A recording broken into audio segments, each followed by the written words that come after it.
Hi ಎಲ್ರಿಗೂ ನಮಸ್ಕಾರ. ಇದು ನನ್ನ ಫಸ್ಟ್ ಮಿನಿ ವ್ಲಾಗ್ ಆ್ಯಂಡ್ ನಂಗೆ ತುಂಬ ಎಕ್ಸೈಟಿಂಗ್ ಆಗೈತೆ. ಇವರು ನಮ್ಮಮ್ಮ. ಇವರು ಇಲ್ಲಿ ಇವತ್ತು ನಮ್ಮದು ಹೊಲ ಕಟ್ತಾಯಿದ್ವಿ, ಅದಕ್ಕೆ ಎಲ್ಲರೂ ಇಲ್ಲಿಗೆ ಬಂದಿದ್ವಿ. ಎಲ್ಲರೂ ಪಾಪ ಬಿಸಿಲಲ್ಲಿ ಹೊಲ ಕಟ್ತಾಯಿದ್ರೆ ನಾನು ನೋಡ್ತಾ ನಿಂತಿದ್ದೆ ಸುಮ್ಮನೆ. ನಾನು ಕಟ್ತಾಯಿದ್ದೆ, ನಮ್ಮಮ್ಮ ಹುಷಾರು ತಪ್ತೀಯಾ ಬೇಡ ಬಾ ಅಂತ ಹೇಳಿದ್ರು, ಅದಕ್ಕೆ ನಾನು ಬಂದುಬಿಟ್ಟೆ. ಮತ್ತು ಅವರೆಲ್ಲ ಕಟ್ತಾಯಿದ್ರು. ಸರಿ ಮನೆಗೆ ಹೋಗೋಣ ಅಂದ್ಬಿಟ್ಟು ಎಲ್ಲರೂ ರೆಡಿ ಮಾಡ್ಕೊಂಡು ನಮ್ಮಪ್ಪ ಮನೆಗೆ ಎತ್ಕೊಂಡು ಹೋಗೋಣ ಅಂದ್ಬಿಟ್ಟು ಹುಲ್ಲು ಕುಯ್ಕೊಂಡಿದ್ರು. ಆಡುಗಳಿದ್ದಲ್ವ ಅದಕ್ಕೆ. ಆ್ಯಂಡ್ ನಮ್ಮಮ್ಮ ತೆನೆ ಆಯ್ತಾಯಿತ್ತು. ಇವತ್ತಿಲ್ಲೆಲ್ಲ ಮುಗಿಸ್ಕೊಂಡು ಮನೆ ಕಡೆ ಹೋಗ್ತಾಯಿದ್ದೀವಿ. ನಾನು ನಮ್ಮಮ್ಮ ನಮ್ಮಪ್ಪ ಆ್ಯಂಡ್ ನಮ್ಮಪ್ಪ ಡ್ರೈ ಚೆನ್ನಾಗಿ ಮಾಡ್ತಾರಲ್ವ. ಆ್ಯಂಡ್ ಆ ಕಡೆ ಕಾಣಿಸ್ತಾ ಇರೋದು ಕೆರೆ, ಅದು ಬೇವೂರು ಕೆರೆ. ನೋಡಿ ಹೆಂಗೈತೆ, ಚೆನ್ನಾಗೈತೆ ಅಲ್ವಾ. ಆ್ಯಂಡ್ ಮನೆಗೆ ಬಂದ್ವಿ. ಇಲ್ಲಿ ನಮಗೆ ಅಂತ ಚಾರ್ಲಿ ಕಾಯ್ತಾ ಇದ್ಲು.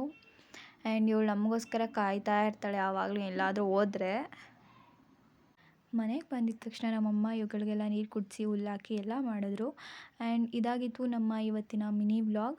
ಇಷ್ಟ ಆಗಿದರೆ ದಯವಿಟ್ಟು ಲೈಕ್ ಮಾಡಿ, ಫಾಲೋ ಮಾಡಿ.